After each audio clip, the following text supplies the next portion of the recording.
And the reason we started One Shop is I was traveling around basically like a third of my year to all these retailers. And I was so tired of asking people like, well, how's business? And the answer would always be like, oh, foot traffic is slow right now. Mm. Like it was always a foot traffic answer, basically like, oh, like, yeah, it's been tough. Foot traffic's been slow.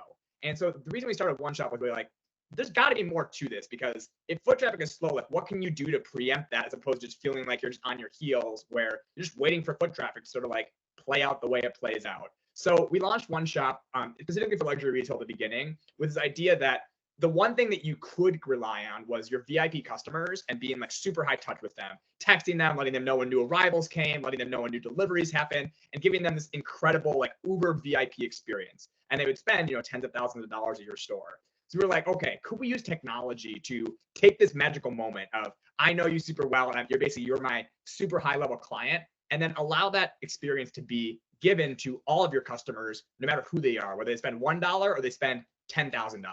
So we started our platform really starting with that very tippy top of like, okay, how can we build a platform where we integrate with your point of sale, we integrate with your e-commerce, and allow you to really know who your VIPs are. And if you feel like you know them, you can easily text or email them very personally, like a CRM would allow. So I can send you a message saying like, hey Patrick, I know you just had a baby, like we got this new product in store, would love to like send you some pictures of it. That's like the VIP experience. As time is progressive, we've sort of democratized that into other marketing and loyalty tools with this sole reason of, okay, how do we help you drive frequency and drive retention? And I can talk about why that's important. But we now have, basically what would compete against, let's say, like MailChimp or Constant Contact. We have a great email and text marketing platform that, because it integrates with your point of sale, you can easily segment your lists. So you can go off someone who recently shopped or is a new customer or bought a certain brand in your store. That's super easy in our platform. And then we have a loyalty program as well that sort of just layers on top of all that is pretty flexible for retailers as well.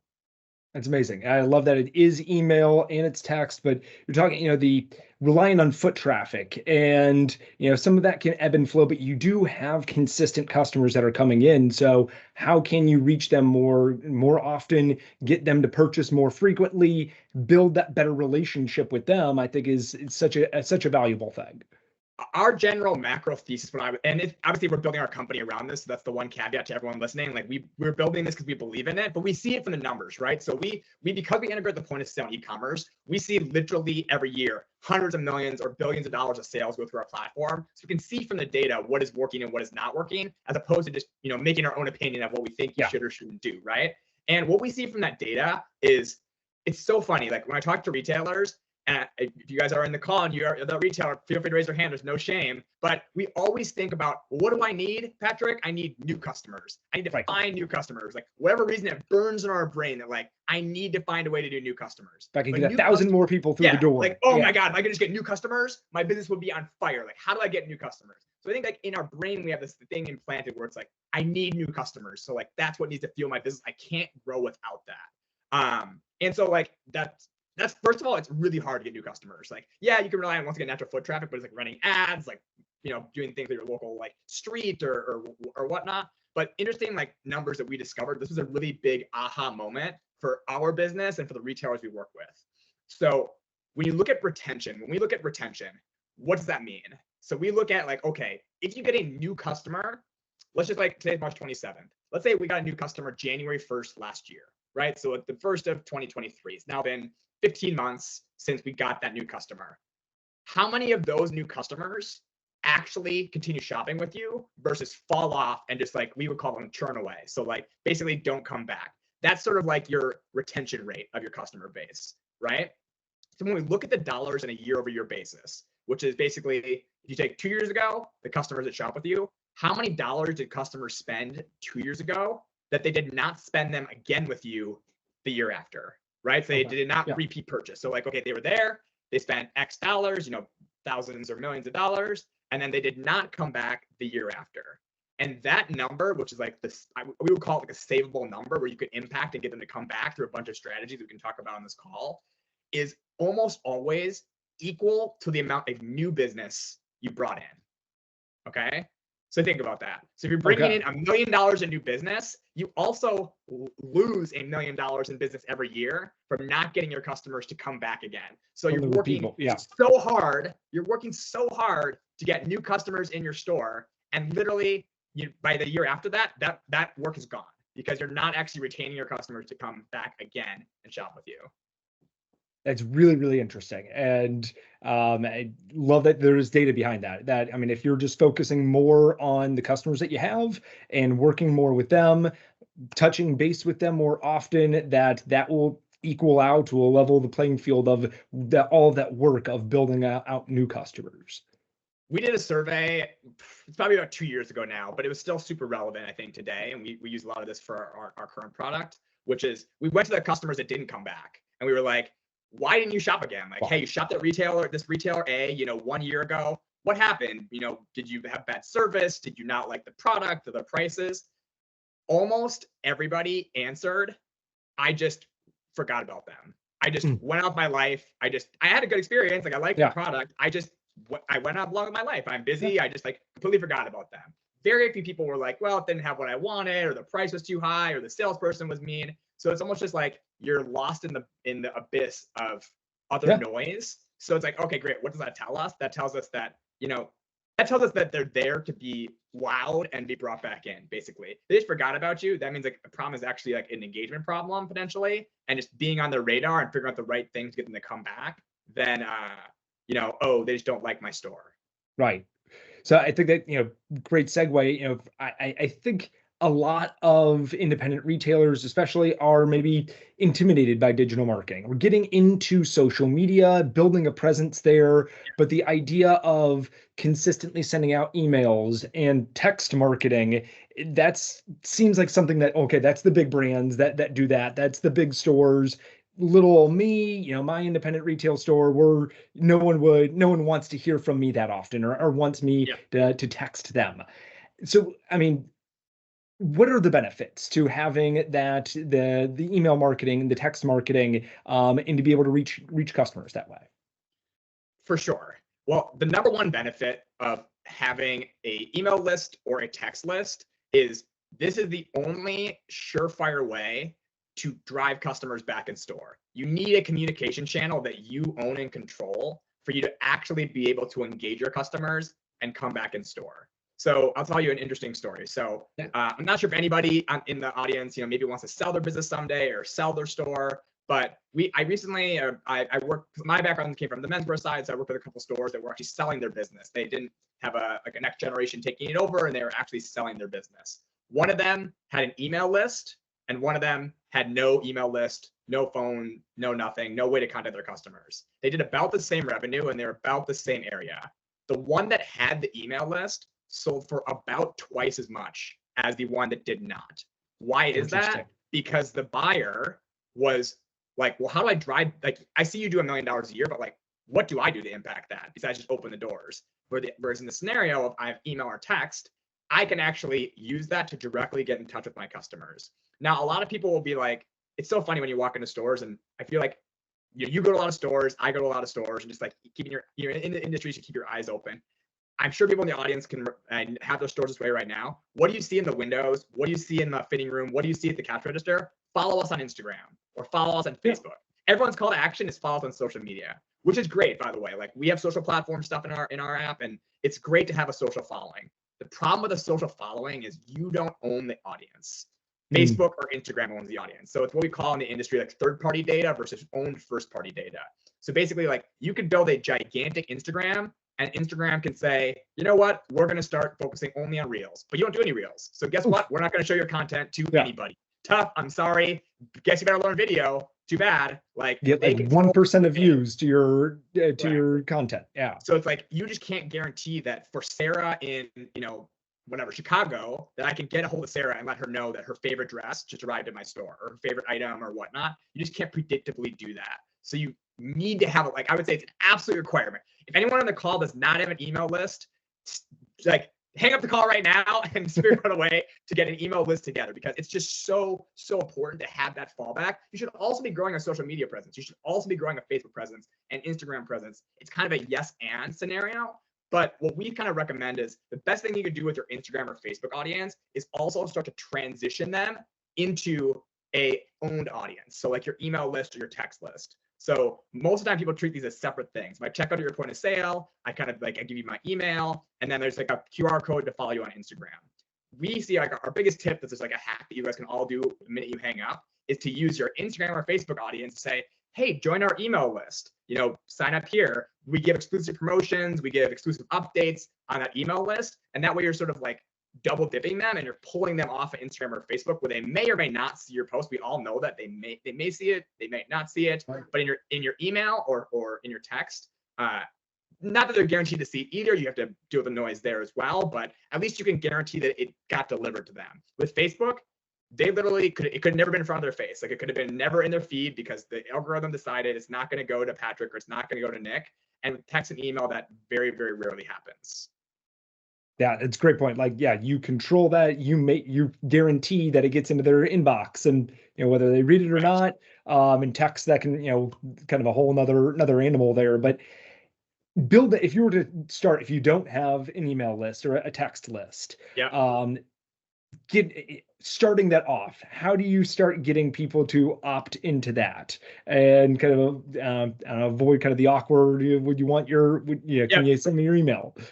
No, for sure. So listen, it is awkward if you haven't been doing it. Like, of course it's awkward. I'm not going to get away from it. At the end of the day, we know how it is. Like, customers are fatigued when they shop. They put their defenses up. Like, the minute they check out at a point of sale, they're like, oh geez, I know what's coming. And the minute you ask for email, they immediately go on like the defense, like, oh, I can't give this. They got asked at every other store they shopped at. So very rarely is someone going to be like, oh my gosh, I cannot believe you have an email list. I'm so excited to be on it. That being said, I think most people on this audience are local retailers and not chains. If you're a local retailer, you have such a leg up on the chain retailers because they're shopping local for a reason, right? So they are way more wanting to hear from you than fill in XYZ chain store that everybody knows about, just because they want to support you and they want your local voice and your local curation. The one thing that I think people misunderstand though, is that with email or text, you have to be delivering some value. It's not just, they're not obligated to give you their email or phone number just because they shop at your store. Like, oh, why do you need it? They shop at your store. So I see people all over the place doing like all kinds of, I would call it unethical hacks to get email. Like, oh, you have to have an email to be in our system. Or like, oh, to do your returns, you need an email or phone number in our system. That is not, in my opinion, it's not the right way of going about it. Because what happens is, sure, you might have gotten their email, but now you're going to use that email or text in a way that they did not intend to. Right. And that misalignment creates a bad experience. You're literally catfishing them. Right. So you're telling them like, oh, we just need your email in our system. And the next day you're like, hey, new delivery. And they're like, whoa, hold on. You told me that you just, you told me that you just needed your email for your system. So like you're already starting off on basically a lie. So what we recommend is giving them, doesn't even have to be a huge value prop. Even what I just said, we do exclusive sales at our store or, to this list once a month. It could be some nugget. It could be like we give first notice goes to our email list. Like when new stuff arrives, it goes to that list. We do exclusive promotions sometimes in that list. We, if you need to get a hold of us, like that's the email that, we have a two-way email. You can get back a hold of us. There's a lot of things you can do to utilize that email. And going one layer deeper in complexity, it's like, keep in mind, you guys are going to use this email to generate a return, ideally, right? You're going to use this email or text list to basically market to your customers and get them to shop again. So there is value to it. And I can give you a bunch of ways about how to calculate that value, but there is value to it. So I think sometimes people are afraid to offer like a one-time discount or something for signing it up. We're big fans of it just because at the end of the day, it's almost always ROI positive for you as a retailer. If I give you a 10% coupon, if you don't have 10% margin on your full price items anyways, you're probably in the wrong business as a whole. Like you're doing something else wrong anyways. So it's like you're still making the margin. To give a 10% coupon for signing up to the email list, it's kind of like table stakes. Like they go shop at Zara or H&M, they're going to get 10% off their next order for giving their email list. You're kind of making this exchange, but you're also providing some value by, you're giving me your email address. So in the content, I'm going to have new deliveries, but you're also getting 10% off your next purchase. Another hack, I would say it works very well for the folks on this call, it's tell them how often you'd be emailing, because people think they're going to get smashed, right? So it could be as frequent or as infrequent as you want. But once again, you want alignment of what you're promising and what you're delivering on. You don't want to stray from that. So it works really well to be like, I know we're not like the other people on the street. We only send one email a week that has exclusive promotions for our store only. And people will be like, great, one email a week I can deal with. I'm in, like, sign me up. I think even Yeah, and from an independent retailer perspective, I think one email a week, that's, we're doing a whole lot of other things, and so the mind concept of getting an email out every single day is, we're just not, we don't have the bandwidth to be able to do that. Totally. Yeah. And I think we often underestimate how often our customers do want to hear from us. You mentioned before, they're shopping at your store because they want to shop local, because they want to be a part of that community and shop the downtown area. And really, you're not a burden to that email. It's not a burden to them like it might be from a larger chain or something, where it's just like, okay, yeah, they send this out to 10,000 different, probably that's even a low number. They send this out to 1 million different people. Right. This is a more catered. This is I kind of a select email list that you get to be part of. And you feel the human behind it, right? So like, yes. The other thing I'd recommend doing with your email list is like really like, I'm sure we all are signed up to some form of email list, Target or Amazon or whatever. Like you want to be as human as possible, right? They're shopping at your store because you're a local retailer, not just because like you just happen to be a store on the street. So we always think that like, if you look at the way Target sends their emails, try to figure out how you can do things that they would never do, right? They're never going to put a photo of the owner at the top and be like, from Nick, thanks so much for shopping at my store. Like, we really appreciate it. Sign Nick, the owner. Like that's just not going to happen. Like, I don't even know who the owner of Target is. Like it's just not going to happen, right?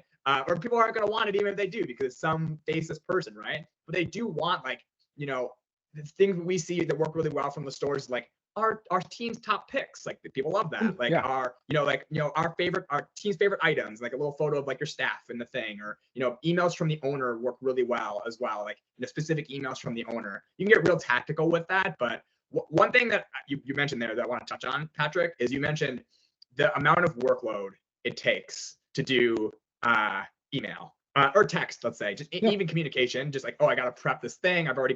I know as store owners, we're already so busy. It's like, how can I possibly do one more thing? So first of all, with the gathering of the email, it shouldn't feel like one more thing, because it should be built into your training of your cashier process. Of you check the merchandise off, and you ask them to join your email list. 100% of the time, that should be part of your checkout flow. So it shouldn't feel like a bunch of extra work.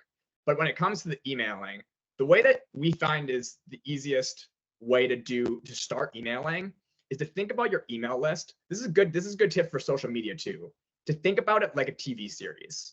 And so when you think about a TV series, what do TV series not do?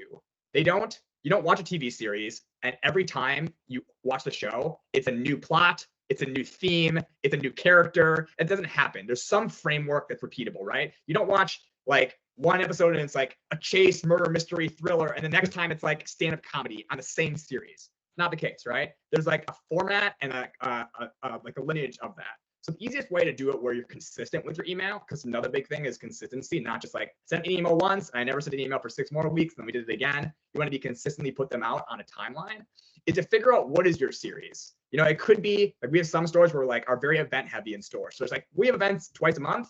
We do emails just for those events. At the bottom, it's why we love the event. Some people just do like, we do emails for new deliveries only. We get new deliveries every week.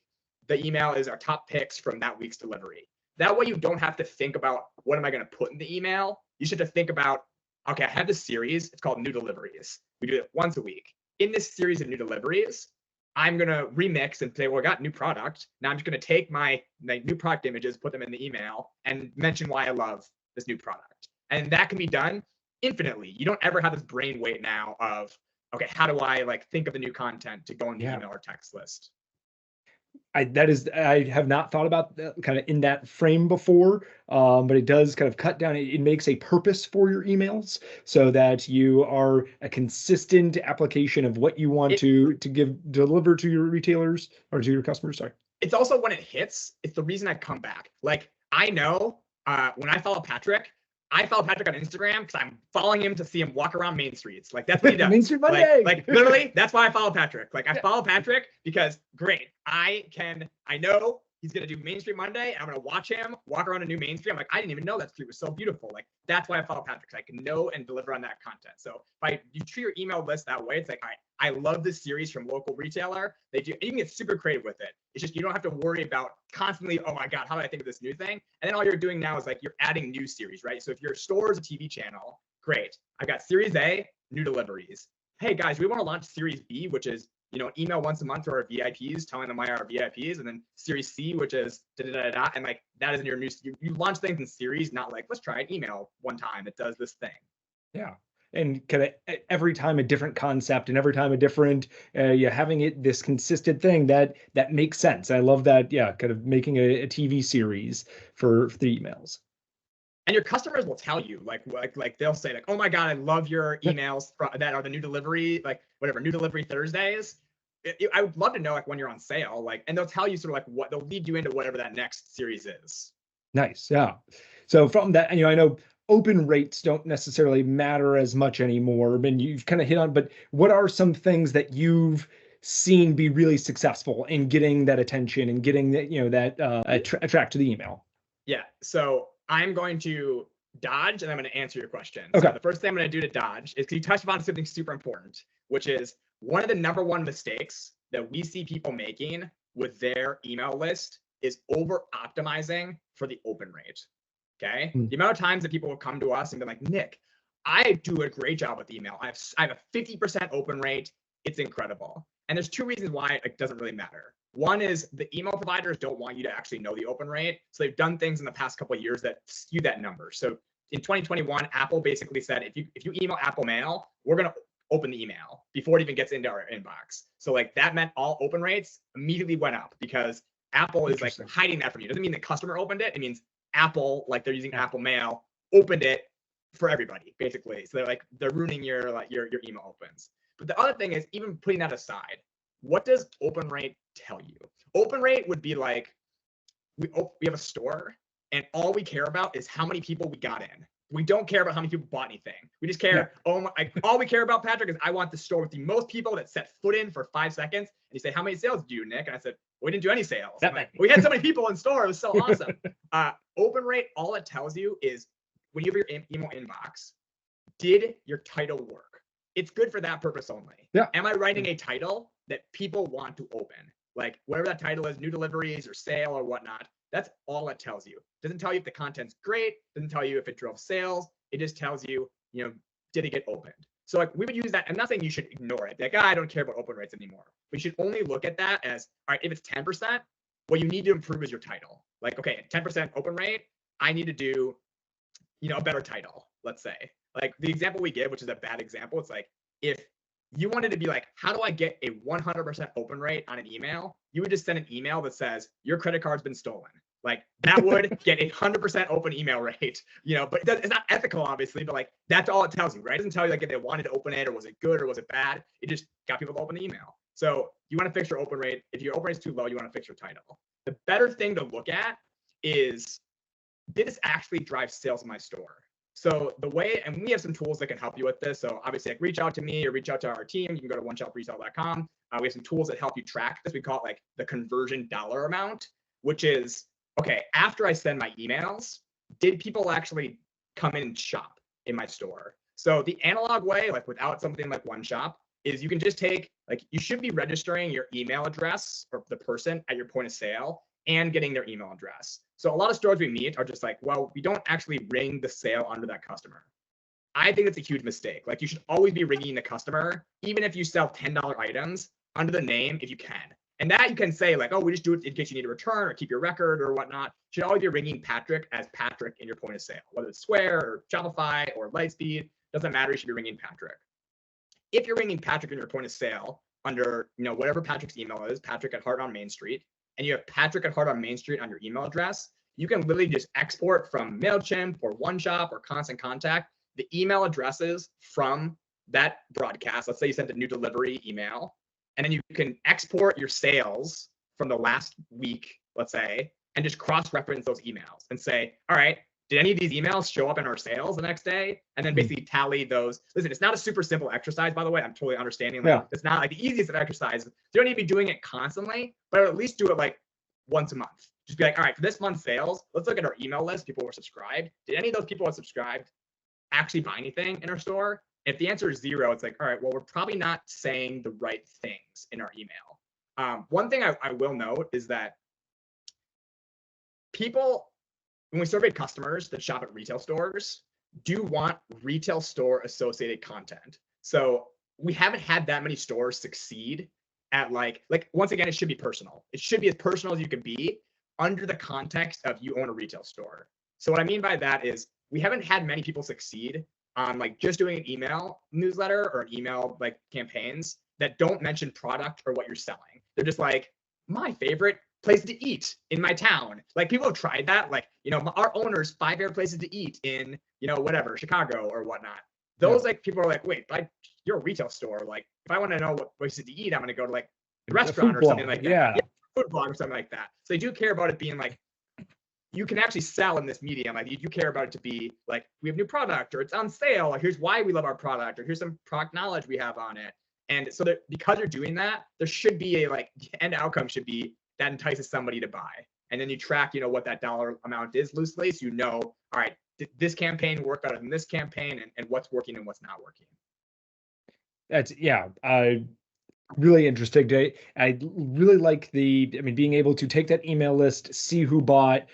Probably a little bit time consuming, but being able to really see how did this translate into sales, and was this email campaign worth it? Did we get much out of that? But I think even just the reminder that you're there, Right. and through an email is just kind of touching base with them, letting your customer know that you exist, that you're there for them, that you're interested in seeing them come back. All of those things get someone to come back in the story, stay more front of mind for them. One thing I would also recommend retailers do, if you guys can do this, is okay, if you're starting from day one, you've never done an email to your customers, I would not do this. This is like a level 2 thing. If you're starting from day one, I would just pick your series and stay to your series. Like, okay, great. Once a week, we're going to send a series of new deliveries out to our customers. Pick that series and just do that. If you're already doing the series, I would highly recommend trying to introduce platforms we call them segments in OneShop. I think MailChimp calls them segments as well, or Constant Contact calls them something else. But you want to try to do, like, your goal with your email list is to try to give the customer the information they want at the time they want it, right? So, like, yeah, you might be creative or you might be entertaining. That might be your value prop. But really, like, if you can segment your list, John put a great question. I'm going to answer in a second.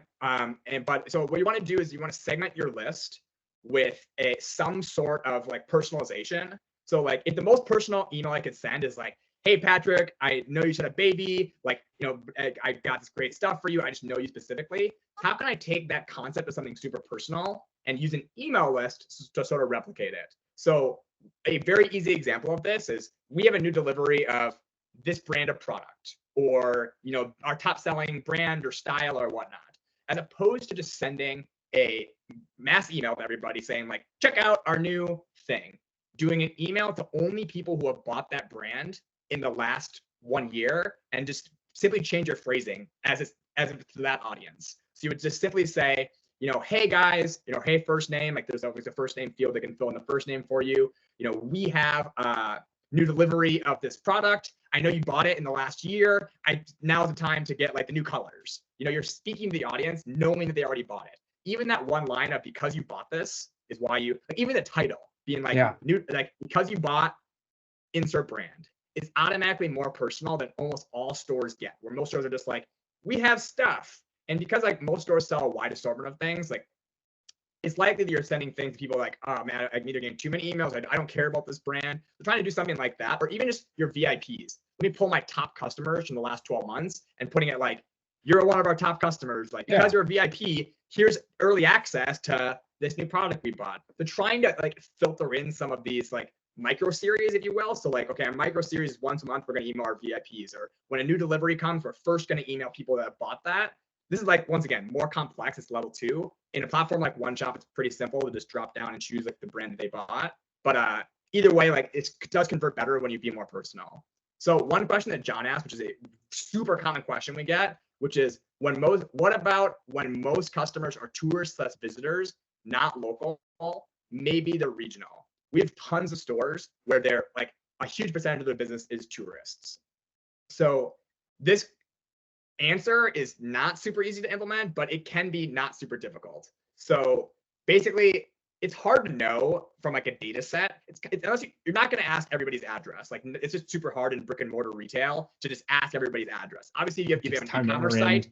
Yeah, and it's like people are like, why do you need my address? Like, if you're not shipping something to someone, like I would say in the hierarchy of what they're willing to give you, it's like email, then phone, then address, because like, well, I don't like, they're just going to try to not give you the address. So, but what is easy to note is like, oh, do you live around here?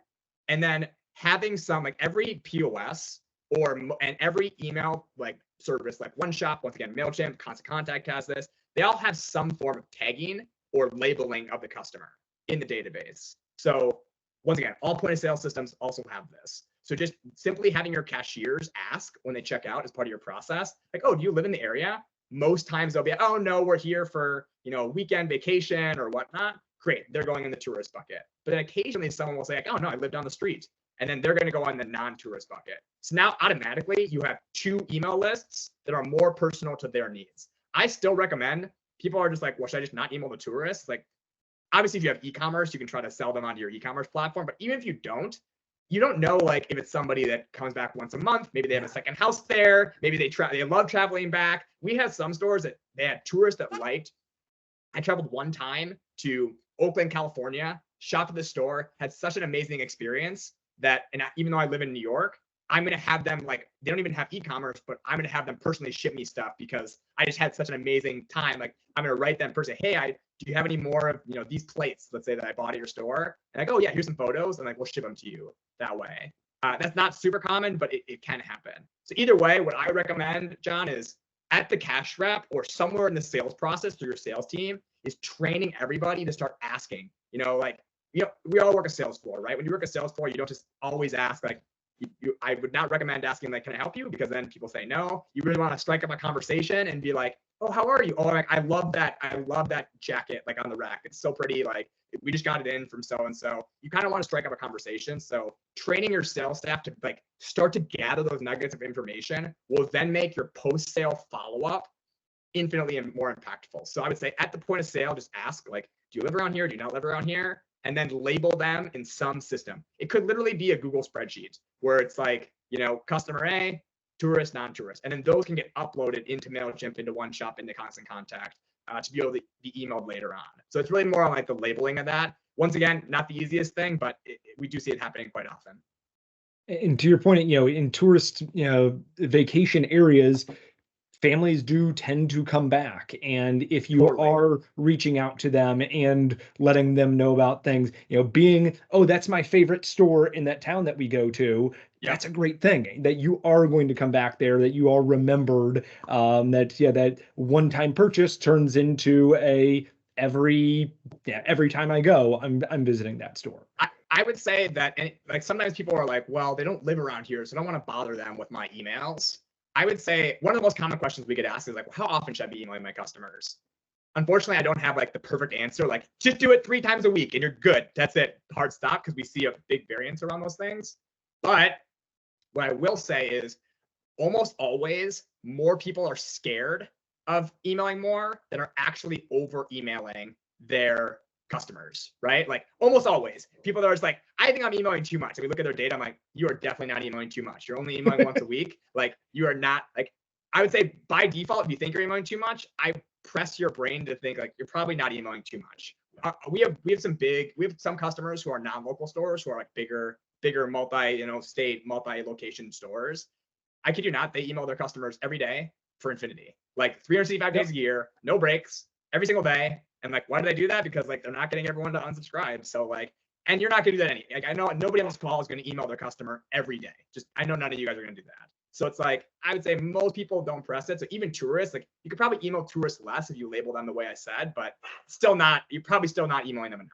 Yeah, it could be a seasonal. It could be if you're big in the summertime, hey, as you're thinking about coming into our area, here's some of the new products that we have. Something like that. That's really catered towards that time of the year and when they might be there. Can I mention one thing about text message? Or a couple things about text message. So text is a big part of our platform. That being said, text is much more complex than email is. The reason being is that one thing is the legal thing, and there's also like an execution thing. So with the legal side of text, so in the US, I'm assuming that most people on this call are in the US, but if you're not, it's still pretty much equally applied in Canada, which is if I shop at your store and I give you my email address, you basically have permission to like market to that customer. Like, they give you the information, they basically are a paying customer at your store, you can do that. With phone numbers, that is not the case. If you like verbally ask someone a phone number, like, hey, Patrick, can I grab your phone number and put it on your record? That by law is technically not like, yep, you can just start text blasting them every single weekend, marketing messages. There needs to be what they call like an explicit opt-in, which means that like some place I need to like enter my phone number or hit sign up or some form of like, it could really be a sign up sheet at your register that says like, we're going to send you, text messages for marketing. There has to be some kind of like check-in of that customer. With that being said, from an execution side of things, text message does convert better than email because it gets 100% open rates. Like there's just not enough businesses texting their customers that it just basically gets 100% open rates. That being said, it is a much, much, much more personal channel, which means that you are delicately towing your line. So you definitely want to tell them like, we're going to text you once a month about this thing, or like, we're going to text you when your order's ready. Like you want to make sure you're super clear so they're not surprised by it.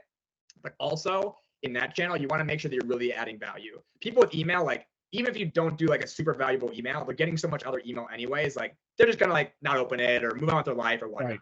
If you do the wrong text at the wrong time, they are not happy. It's like, why are you bothering me on Sunday night with my kids? Like you just interrupted like my life, like that becomes a problem. So it's not, I'm not trying to like dissuade you. Text can be magical. Like we have some like owners who are just doing once a week text from the owner, like thought of the day or my favorite single product of the week. Like great, that works awesome.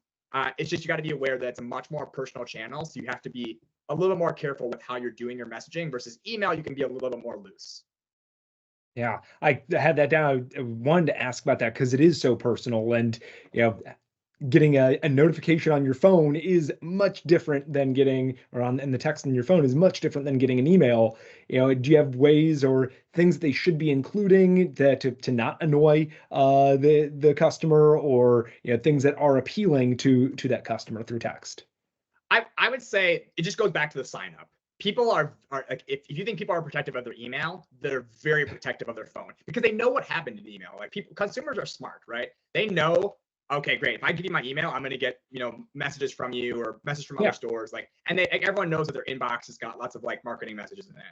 They're very protective of their phone because if you ask most people, like, do you want your phone text to look like your email inbox? They're going to say, heck no way do I want my phone. I want it by my friends and family and occasional work things. And that's it. So, but with that, in the sign up process, this goes back to why are they signing up? People will self-select the things that they want. So if you say, join our text list, we send once a week specials through it, and they say yes, and you deliver on that, they'll be super happy. Like it's just, once again, the alignment of what you're promising and what you're delivering. And then if they already signed up saying they want that, you can't really mess up the second part. Where you mess it up is like, we'll only message you once a week. And then now you're sending them for a week. And they're about random things that like, I don't care about, or sales I don't care about, or other stuff that I don't care about. I think it's more about that alignment than, what are you saying specifically in it? So should that text list be maybe smaller or more sectioned than an email list? So it is more personal, or what are your recommendations with that? By default, your text list will always be smaller. Should always be smaller. Like in general, like less people want text, and it should be smaller because you have more stringent rules around who can or cannot opt into text. One other caveat I will say, if you're not texting right now, texting is not that cheap. So like we are a software platform and we do text and email. I'm super transparent about this. Our single biggest cost as a company is paying for text messages. It's our single biggest cost as a company because email is basically free. Like not exactly, like obviously we have a cost to like send email on behalf of stores, but comparatively to text, it's basically free. Text messages, like we have to pay, like we as a company have to pay. Like, remember in the old days when you'd buy a phone and be like, you get 25,000 text messages, you pay for your text messages. Yeah. The reason is that like, those are text messages that you have to pay, like Verizon, Sprint, you have to pay them a fee basically to send those. The reason it went away is iMessage is not a text message. Like most people in America are on iMessage or on an Apple phone. So those, if I send you a blue text, there's no cost to anybody because they're technically chat messages, not text messages, if you will. So like, just by cost, you want to like send less text because it's going to be more expensive. But the list will be smaller in that reason, but it will convert higher, right? So if you have a twice a year sale, sending a like this weekend only. It's the biggest sale of the year. You know, we only do it for 2 days. That will drive probably more business building a text list than having a bunch of emails. Interesting. Okay. So, coming a little bit to the end of our time. If you have questions, please pop them in. But if there is one thing that you think retailers should really focus on starting today to see an increase in customer frequency, what do you think they should start with? So specifically for frequency, what I would recommend, and I'm going to give a two-part answer here. I'm going to give you a tactical thing and like a kind of ethereal thing. So the high level thing that I see that everybody could do to start driving frequency is to start thinking about frequency. Now, I know that seems dumb. Like, I know, just like, duh. Like, if I think about it more, I'll drive it more. But I kid you not, most of the problems we see with driving frequency is people just not thinking about it.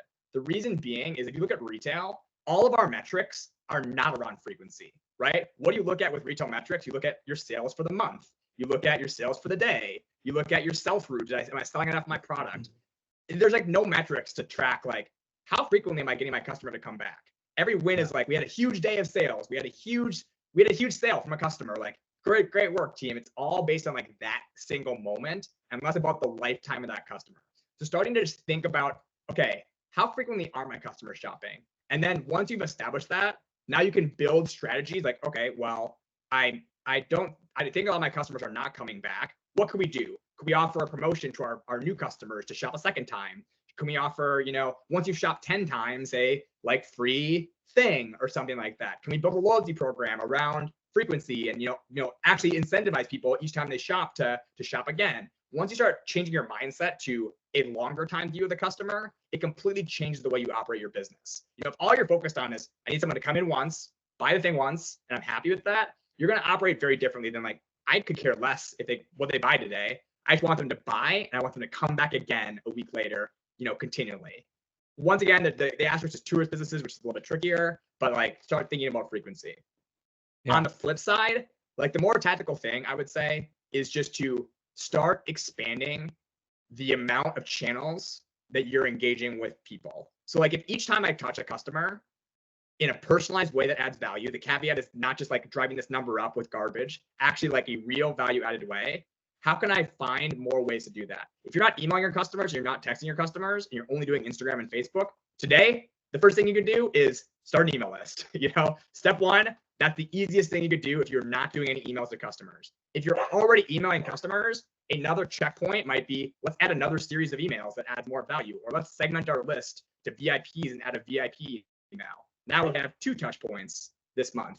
If you're doing that, maybe you add in text messages as another platform to do it. So I would say we tended to see a like linear chart of driving frequency with how frequently, like it's kind of weird to say that, but like how often you can actually personally engage them and have them want to be personally engaged. It's not just, oh man, I'm just gonna send, okay, great, Nick told me to send more emails, I'm gonna send an email every day. No, it's find more moments that they want to hear from you, right? And so I would say adding channels is one way to do that. So email or text, or this is something people don't think about often, do more things in your store that give you a reason to reach out.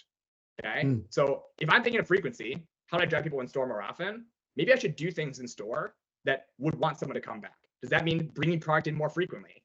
That alone should drive more frequency. If I come into a store twice in 2 months and the product hasn't changed, why would I come in more than every 2 months? Because they already have the same product. It could be more events in your store, like let me give them a reason to come in. It could be, driving exclusivity through things selling out faster. There's lots of ways to do it, but even just changing the way, like, is there a reason for them to come back in? If they shopped last month, to come back in this month. Yeah. Like that, it is a mindset change. If you're thinking about how frequent are, if you're only thinking about it as a one-time purchase every single time, then you'll get a lot of one-time purchases. But if you are thinking about, well, is this a returner and how frequent can I get them to come back? You will start looking at that frequency more often, and give them a reason to come in frequently, and they will increase their frequency of being in your store. I would say most stores, and once again, if you have questions of this, like, go to our website, you can schedule a demo. We can actually pull this report for you pretty easily with most point of sale systems. Most people don't even know what their frequency of customers is. Like, they kind of know, like, in their gut, but it's like, hey, how often do your customers shop on average? It's like, I think they shop twice, maybe, question mark. Like, they haven't even gotten past I have that a first handful thought, like, that come in often, but then, right. yeah.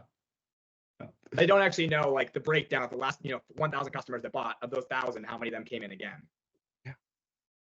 Speaking of your website, where can people find you, connect with you? If others have questions, please type them in the Q&A or in the chat section. Yeah, so let me, can I chat in here? Nope, I can't chat. You can't chat in here.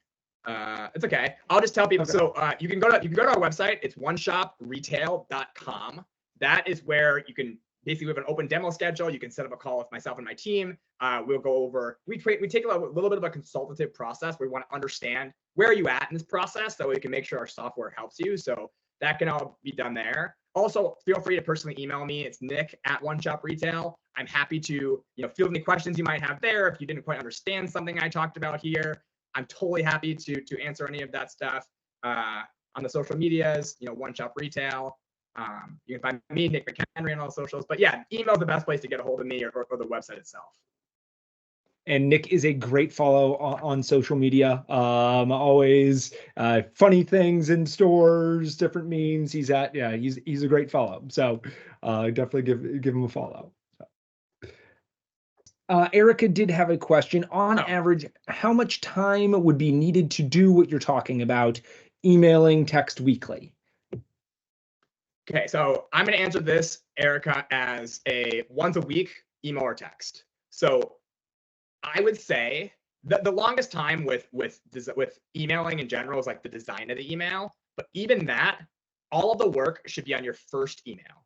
Okay, so back to like the setting this up. Okay, all of your time savings is on the setup of all of this stuff. So I would take your time with the first, but build it in a way that every follow-up is nominal work. Let's call it less than half an hour of work in general. So what I mean by that is, if you do it back to the series concept, I'm going to build my series. I'm going to figure out what's the kind of format this email is going to be. It's going to be, new updates, new deliveries, a note from the owner.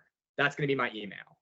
You build a design once, and you can just use that same design every time. Like, every email platform, including OneShop, allows you to just like copy that template again, and basically just like change the format of that.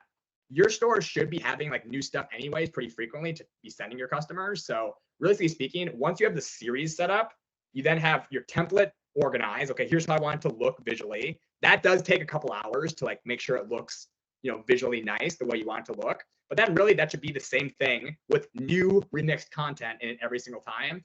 That you're just, I mean, if you're doing it once a week, you should be gathering the content as the week goes. You shouldn't get to your email on Fridays and be like, what are we going to put in the email this week? It should be like, we know, kind of like a content calendar. Oh, we just got delivery of, this new product. Put that on the list for the email on Friday. Oh, we just got this new, amazing new brand launch. Put that on the list for the email on Friday. So you're kind of gathering the content as it goes. So when it comes to actually doing it, you're spending like a half an hour putting in your template and sending it out.